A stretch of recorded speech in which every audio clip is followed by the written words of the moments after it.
आप सभी का खैर मकदम है आपके अपने official YouTube channel chalk and duster academy में एक बार फिर से। और आज आप लोगों के लिए एक अहम वीडियो में लेके हाजिर हुआ हूँ। यह कह सकते हैं जितनी मैंने अभी तक वीडियो बनाई है रिज़ल्ट के आने के बाद, उनमें जो सबसे अहम वीडियो है वो आज की वीडियो होने वाली है। क्योंकि अभी हमने देखा सिर्फ हम लोग जो है वो खुशी खुशी की बात कर रहे हैं, लेकिन दूसरी तरफ जो है वो गम भी है। क्योंकि बहुत सारे बच्चों का जो है वो सिलेक्शन नहीं हुआ है और उस बात पे भी जो है वो कोई बात नहीं कर रहा। हालांकि इसके लिए मैं माज़रत चाहता हूँ पहले ही कि मैंने इस पे जो है पहले वीडियो नहीं बनाया है। और वीडियो बनाने के लिए मुझे कुछ रिसोर्सेज चाहिए होते हैं, कुछ रिज़ल्ट चाहिए होते हैं। आप लोग जब मेरे साथ शेयर करेंगे, जब आप अपनी डिटेल्स मेरे साथ शेयर करेंगे, तभी जो है मैं कुछ कर पाऊँगा। तो ये जो है वो कल मेरे पास रिज़ल्ट आया है। हालांकि कमेंट बॉक्स में इसके रिगार्डिंग काफ़ी सारे मैसेजेस ऑलरेडी पड़े हुए थे, लेकिन जब तक कोई ऑथेंटिक इन्फॉर्मेशन मेरे पास नहीं आ पाती है तो मैं भी वीडियो नहीं बना पाता हूँ। क्योंकि हमारा जो सोर्स है या हमारा जो एक वीडियो बनाने का तरीका है वो थोड़ा सा मुख्तलिफ है कि हम लोग जब तक वीडियो को क्रिएट नहीं कर पाते हैं, जब तक हमारे पास कोई सही तरह की इन्फॉर्मेशन नहीं आ पाती। तो एक बच्चे ने जो है ये हमारे साथ अपना रिज़ल्ट शेयर किया है और इस रिज़ल्ट में जो है वही बात मेंशन है जो आप लोगों ने कमेंट बॉक्स में की थी। और मैं कह सकता हूँ कि DSSB ने जो काफ़ी सारे बच्चों के साथ जो क्या किया है, अनफेयर किया है, यानी कि उनके साथ जो है वो इंसाफ़ी नहीं की है, उनके साथ जो है बहुत बुरा किया है। अब आप लोग देख सकते हैं इस बच्चे के जो मार्क्स हैं वो कट ऑफ के जो है वो बिल्कुल ऊपर हैं, यानी कि जो कट ऑफ गई है 80.15 जनरल में, उससे जो है बच्चे के ज़्यादा है, लेकिन फिर भी सिलेक्शन नहीं हुआ। इसकी जो है वो दो वजह है, मैं दोनों वजह आपको बता देता हूँ। हालांकि एक कमेंट जो है वो एक बच्चे ने कर रखा था कि इस बार जो है वो क्राइटेरिया ख़त्म कर दिया है सेक्शन ए का, इस वजह से जो बच्चे सिलेक्शन हो गए, नहीं तो सारे बच्चे फेल हो जाते। वो उनकी मेंटलिटी है। अब जिस बच्चे ने मेहनत की है उस बच्चे का जो है सिलेक्शन हो गया, लेकिन कुछ कुछ का जो है वो नसीब जो है वो बैड लक हम लोग कह सकते हैं एक तरीके से। लेकिन कहते हैं ना कि दुआ भी तकदीर बदल जाती है, तो वही वाला यहाँ पर जो है वो हो सकता है। इसमें जो है वो दो बातें मैं आज आपको बताने वाला हूँ। हालांकि मैंने जो न्यू RR है जो आप लोगों का 2023 में आया था, जून 2023 में, जो दिल्ली का गेजेट भी था, वो मैंने जो है वो ग्रुप में शेयर कर दिया है। आप लोग जो है वो ग्रुप में जाकर उसे एक बार ज़रूर पढ़ लीजिएगा। तो उसी के रिगार्डिंग जो मैं आपको बताने वाला हूँ।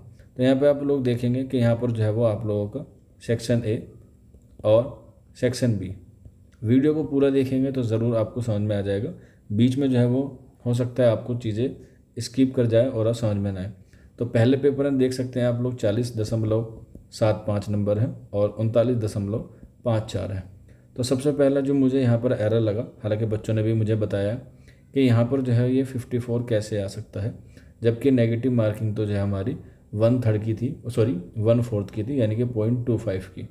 अगर हम 0.25 देखें, हम लोग 50 देखें, हम लोग 75 देखें और हम लोग 00 देखें, तो हम लोग देखेंगे कि लास्ट में या तो 5 आएगा या 0 आएगा।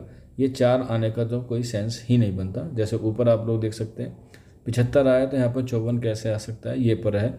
ज़रूर इसमें जो है वो कुछ ना कुछ गलती हुई है कैलकुलेशन करने में। क्या गलती हुई है ये आप DSSB से पूछ सकते हैं या DSSB बता सकता है।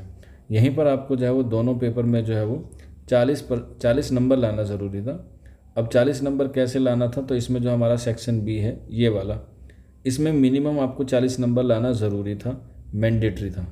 अब यहाँ पे आप लोग देख सकते हैं पहले पेपर में 40.75 है, यानी कि अगर इसमें ये रिवर्स कर दिया जाए, यानी कि 39.54 को ऊपर लिया जाए और 40.75 को नीचे लिया जाए, तो ये बंदा क्या हो जाएगा, क्वालिफाइंग हो जाएगा।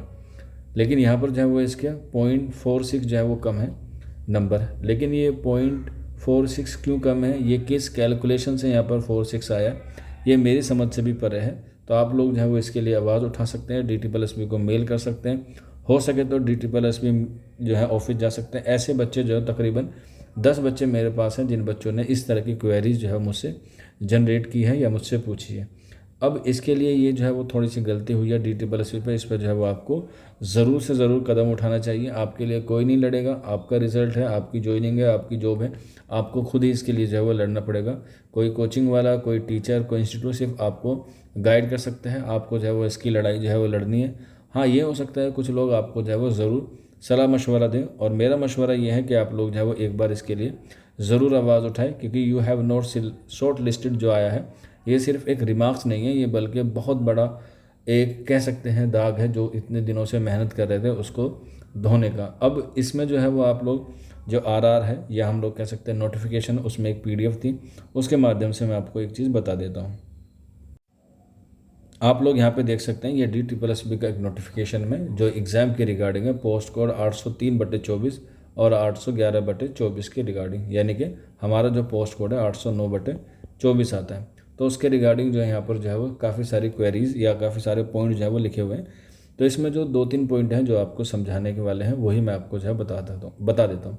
एग्ज़ाम जो है वो आपका हिंदी और इंग्लिश में होगा, यानी कि बाइलिंगुअल होगा। सिर्फ अगर कोई लैंग्वेज है, मॉडर्न लैंग्वेज जो होती है हमारी, वो सिर्फ लैंग्वेज में आएगा। हमारी उर्दू है तो उर्दू में ही आपका पेपर जो है वो आया हुआ है। इसके बाद यहाँ पर आप लोग देखेंगे तो यहाँ पर आप लोगों को एक लाइन जो है वो बहुत ख़तरनाक दिखेगी, जो है वो पूरी चीज़ को क्या कर देती है, बच्चों की उम्मीद को जो है वो तोड़ देती है। ये वाली लाइन, इस वीडियो का जो पूरा सार है वो यही है, there is no provision of reevaluation, यानी कि आपकी आंसर्स की अगर आ गई है तो आप उसे री एवोल्यूशन नहीं कर सकते, या आप उसे जो है वो रीचेकिंग के लिए भी जो है वो नहीं कह सकते। ये जो है वो बहुत ख़तरनाक क्लॉज है। जो हमने ऑप्शंस लगाए हैं वो भी हमें जो है वो इस बार नहीं बताए गए हैं, और ये जो है वो उन्होंने जो है वो नया रूल निकाल के जो है वो सारी चीज़ें कर दी हैं। और यहाँ पर लिखा है no correspondence in this regard shall be entered, यानी कि किसी भी तरह की कोई सुनवाई जो है वो नहीं की जाएगी। जो एक बार फाइनल हो गया वही जो है वो बिल्कुल फाइनल होगा, ना कोई करेक्शन होगा, ना कोई चेकिंग होगी, ना कोई एवोल्यूशन होगा। ये पोस्ट कोड जो इतनी यहाँ पर जो है वो मेंशन है। अब क्यों किया गया है इस बारे में तो जो सही बात है वो आपको DSSB ऑफिस बताया जाएगा, लेकिन ये देखा जाए तो ये तो पूरी तरीके से बच्चों के साथ क्या है, उनके अधिकार का जो है वो हनन है। यहाँ पर देख सकते हैं नेगेटिव मार्किंग के लिए लिखा भी गया है 0.25 की, जो मैंने अभी आपको बताया MCQ बेस वाला जो एग्ज़ाम होता है, तो 0.25 की जब नेगेटिव मार्किंग है तो रिज़ल्ट आपका 5-4 में कैसे आ सकता है, या आपका जो है वो 4-6 में कैसे आ सकता है। ये दोनों बातें जो है वो बिल्कुल दोनों ही क्या कर रही हैं, क्लैश कर रही हैं। आप इसके लिए अभी आवाज़ उठा सकते हैं, अभी आपके पास वक्त है, तो आप लोग जो है वो इस पर ज़रूर कदम उठाइएगा। इसके बाद जो यहाँ पर आप लोग देख सकते हैं, यहाँ पर जो है वो सेक्शन ए और सेक्शन बी के लिए जो है वो मेंशन किया गया है कि यहाँ पर जो कंबाइंड मार्क्स बनेगी, यानी कि जो आपकी मेरिट बनेगी वो सेक्शन ए और सेक्शन बी के साथ जो है वो कंबाइंड करके जो बनेगी। और यहाँ पर जो आपका सेक्शन बी है वो आपका डोमेन सब्जेक्ट होगा, बिल्कुल डोमेन सब्जेक्ट जो होगा।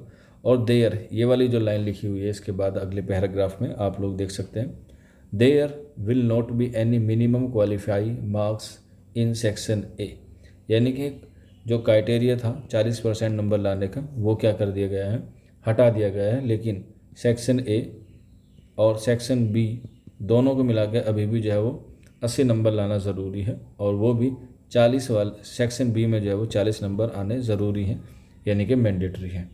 तो ये बातें थी, आप लोग जो है वो इसके लिए आवाज़ ज़रूर उठाइएगा। मुझसे कोई सलाह चाहता है या मुझसे कोई क्वेरी चाहते हैं तो कमेंट बॉक्स आपके लिए ओपन है, या फिर ये मेरा नंबर है, आप लोग इस पर जो है वो रब्ता करके इन्फॉर्मेशन ले सकते हैं। मैं आपकी जो है वो ज़रूर हेल्प करूँगा जो भी मुझसे हो सकता है। शुक्रिया।